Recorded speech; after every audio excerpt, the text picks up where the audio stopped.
اللہ کے نام سے شروع جو بڑا مہربان نہایت رحم والا ہے۔ دنیا میں ایک باپ ہی ایسا انسان ہے جو چاہتا ہے کہ میری اولاد مجھ سے زیادہ کامیاب ہو۔ جو شخص عقل رکھتا ہے وہ اکثر خاموش رہتا ہے۔ زمین عقل مندوں سے تو بھر گئی مگر درد مندوں سے خالی ہے۔ جب اللہ نے سورہ آل عمران میں فرما دیا ہے کہ دعا پہاڑوں کو بھی ان کی جگہ سے سرکا سکتی ہے تو قبولیت کا شک تو بنتا ہی نہیں۔ دنیا میں اللہ تعالیٰ کا خوف رکھنا آخرت کے ڈر سے بچاتا ہے۔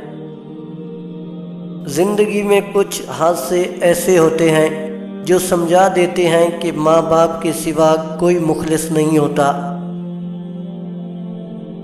اچھے لوگ موم بتی کی طرح ہوتے ہیں جو دوسروں کو روشنی دینے کے لیے خود کو جلا لیتے ہیں۔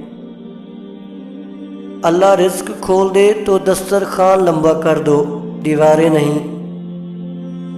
جو شخص اپنے گھرانے سے نیکی کرے گا اس کا رزق بڑھا دیا جائے گا۔ تقویٰ یہ ہے کہ انسان ہر اس چیز سے پرہیز کرے جو اس کو گناہگار بنائے۔ جب بیزار ہو جاؤ تو صدقہ سے اللہ کے ساتھ تجارت کرو۔ انسان کا زوال تب شروع ہوتا ہے جب وہ اپنے مخلص لوگوں سے منافقت شروع کر دیتا ہے۔ وہ لوگ جو کسی کا برا نہیں چاہتے، اللہ تعالیٰ ان کو ایسی منزلیں عطا فرماتا ہے جو ان کے گمان میں نہیں ہوتی۔